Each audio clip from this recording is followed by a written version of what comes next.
Alright, hey, what's up mga bossing? It's Vegan Sir God. We're going to Matam kasi araw ng mga patay. Kasama namin si Juno. Tapos today, birthday din ng lolo ko, Lolo Cesar. May konting salo-salo sa kanila ngayon.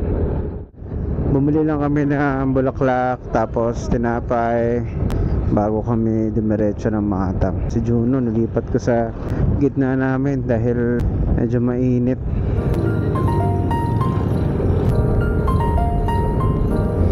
Palto na dito, ang daming kahoy oh. Gi-harvest na gid nila ang mga kahoy dire. Nahawa naman. Pero yung mga maliliit na mga kahoy wala nila gipang kuha ming no. Mao gani gyapon naming o maragbuahan. Medyo mahaba-haba na rin yung espalto rito mga bossing. Dati nung hindi pa espalto to dito sa Malipuga, sobrang hirap ng daan.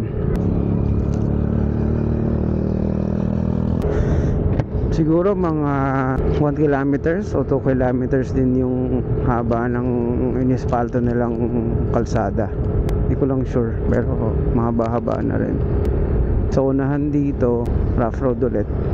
Pero at least, di ba, kahit pa paano, meron nakikita mga projects. Ayan o, ito. Tapos papunta ng Matam, dun sa boundary ng Matam tsaka ng Iinan. Konkreto na ulit. Dito mga bossing, espalto na naman.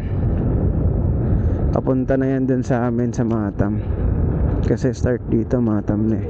Welcome Barangay Matam. Sir, sir, may buntag na sir. Uncle, no. Hello. Hi, Mai.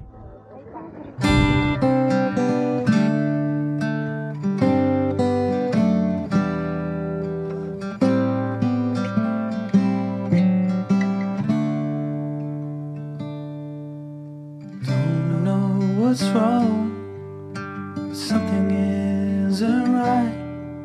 Don't feel I belong in the light. Lolo Punying, atong dagkutan si Lolo Punying. Passion has gone and love's taken flight. Things just feel heavy.